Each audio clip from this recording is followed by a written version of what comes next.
Hey guys, grades are starting to come in. Keep an eagle eye on this channel over the next couple of weeks and you will see some amazing coins come back with their grades from NGC. Fabulous.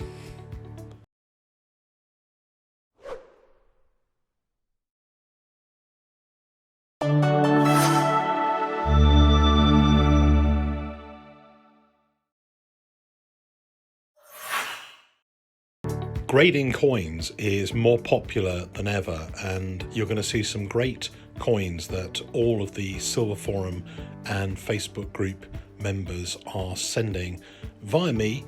I'm an NGC authorized dealer to NGC for grading. It's April and the code for April is NHS Heroes, so that we think about these wonderful, wonderful people all the time who are helping so much to bring our life back to normal. Well, let's make a start on the next mega results video.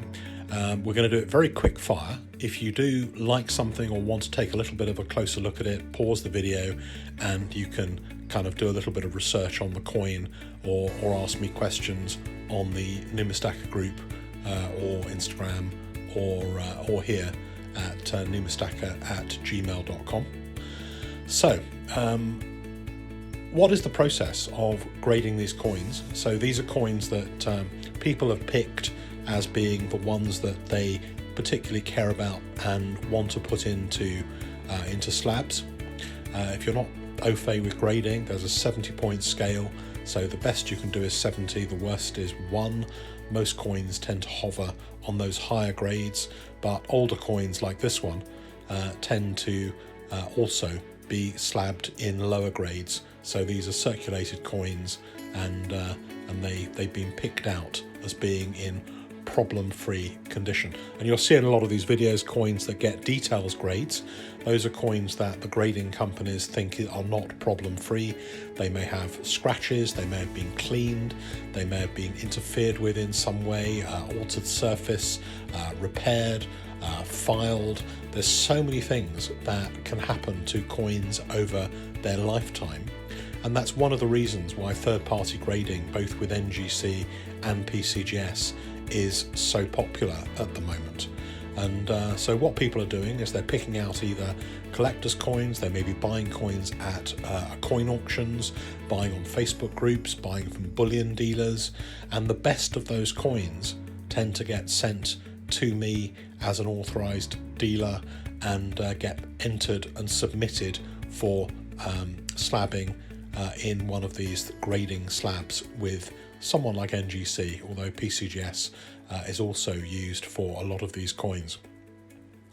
So people are trying to pick out the best ones, and sometimes they have coins that are special to them and they don't want to they want to have them in the slabs even if maybe they don't get a proper numerical grade. The process itself takes 6 to 8 weeks normally, around 30 working days at NGC.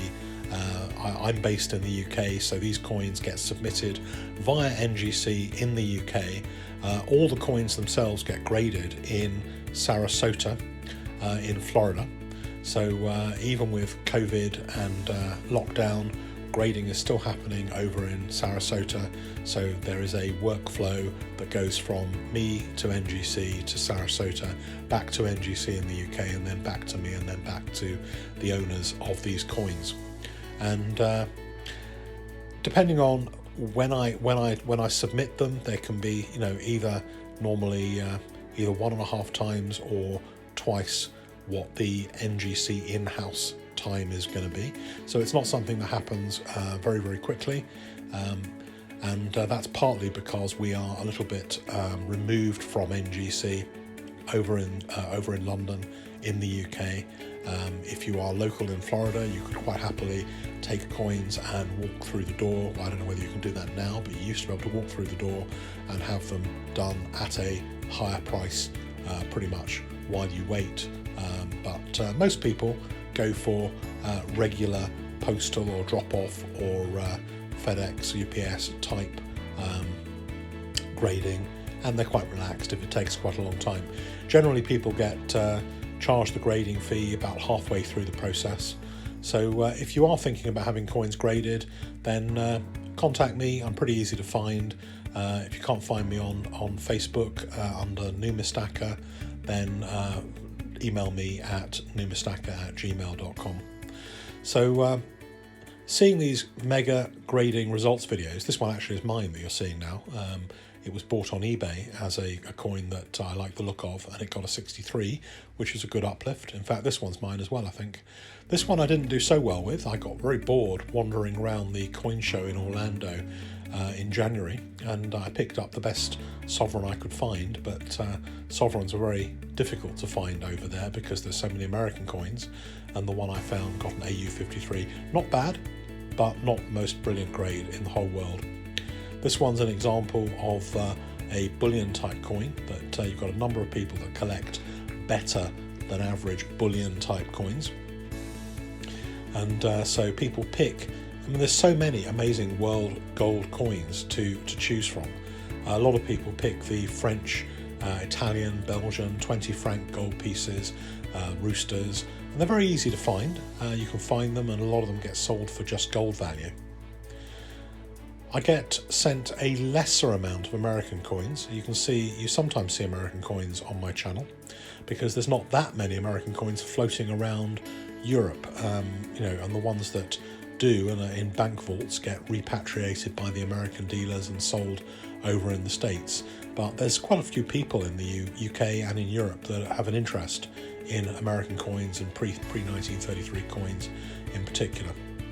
Here's one I don't get very often, a guinea. Before sovereigns came into being in 1817, there was guineas, and millions of these guineas were produced in different patterns, military guineas. This one's a spade guinea, and I think they're a little bit flat. I think they're not that hugely interesting, but there are quite a few of them, and they're nice in very good grades, I think, and they can be pretty expensive in good grades as well. I always like it when my coins that I submit get a plus grade or a star grade. You would be amazed how infrequent plus and star grades are, but if they can't quite work out if the coin is in the next grade, they'll give a plus. This one is a coin that I knew would get a details grade. It's actually a really, really lovely uncirculated coin, but it's got a little scratch on the front, as you can see. So, I mean, I think it's a valuable coin, and I know the person who bought it actually probably, paid the right price for it, because had it been a completely problem-free uncirculated coin, it would have been quite a lot more, because it's a really nice example. 1822 being a little bit rarer than 1821, which is probably the most common date for one of those early sovereigns. 1931, that was the one of the last years of the South African Mint in Pretoria with the smaller head design. And now we're getting to some kind of proper favourite coins. This period is one of my favourites. I always look at coins in this period. 1806, 1807, Soho Mint based in Birmingham, the first steam presses. All of these coins had such a beautiful strike quality. And I've got a few of these in my collection, and every now and again people send them in for grading or submit them in for grading via me. Just fabulous. This one went in to see whether it could possibly get a PF67 grade. It's already got a PF66 star, which is a really, really high grade for this coin. But they reviewed it and said, well, they couldn't get it to the next grade, and so it came back with its 66 star. This is a coin that was in a very, very high, I think it was an 88 holder on London Coin Grading, and it was transferred over to NGC. It got a 63. Now, I felt that this had done pretty well, but the person who owned it thought that it should have got a little bit higher. 63 in an NGC holder for these 1902 matte proofs is actually a pretty good result. Here's another one, No Berries Reverse, 1806, Matthew Bolton, the Steam Press, Soho Mint. Doesn't get much better than that. Great pickup, Stuart. This one was reholdered, I think, or it might have come over from PCGS, I can't remember, but it was already in a holder, I think. And this is absolutely fabulous coin, just such evocative designs, really nice, 1792, really old coin from Barbados, and it's just a wonderful, wonderful coin. A particular look that is really unique to Barbados. This one, I think, was reholdered. This was already in a holder, and I think the holder was damaged, and I got it reholdered. When they reholder them, they put them in a holder with a scratch-proof coating on, so it's part of the cost of the reholder service. 1924 Perth Mint, the Thomas collection, and a lot of people come to me and say, well, can I have this particular thing as a pedigree? Generally, you can have anything you want as a pedigree on coins, but you have to ask for permission to use it first. So, and in fact, there is a story behind that, which I won't go into now, but the Thomas collection has been used for quite a few of these coins. This one is always, kind of interesting and sad at the same time. This probably is a gold coin. It looks to me like a solid gold coin, not doesn't look like a plated coin, but it is not a genuine coin. And there's lots of coins that have been produced over the years as replicas of existing coins. Some of them very good, and that particular one was good enough to fool most people.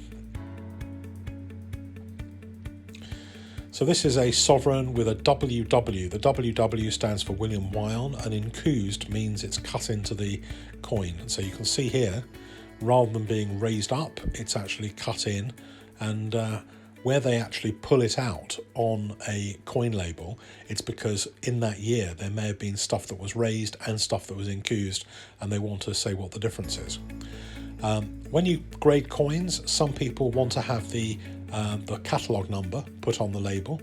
If you have a rare variety, I think it's only £6 to do that, and it's a really good use of cash to get the catalogue number put on there.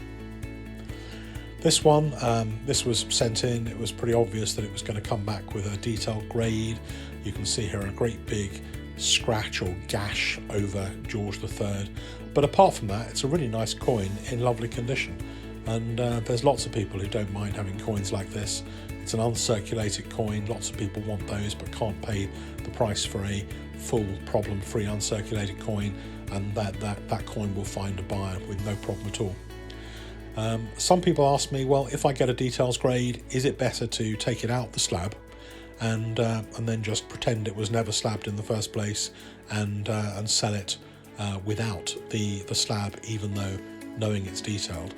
I think there's nothing too wrong about that, providing you describe the coin, in a good way and let people make their own judgment. But on the other hand, I don't think there'll be very much difference in price quite often between a coin which is, overtly got a problem and a coin which has got a problem in a detailed slab.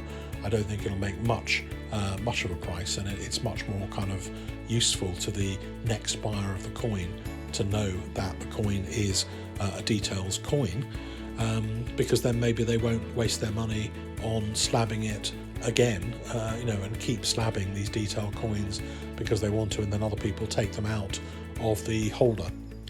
So lots of interest. You can see lots and lots of sovereigns in this box. There will be quite a few boxes of coins that I'll present on the channel, and not all of them are sovereigns, not all of them are gold, but there should be some interest for everybody over the next few weeks, so keep an eagle eye on the channel. A lot of people really enjoy these mega results videos, and hope you enjoyed this one. Please like, subscribe and comment what you like, what you don't like. Please let us all know and join a very, very active Numistacker community, and just enjoy coin collecting.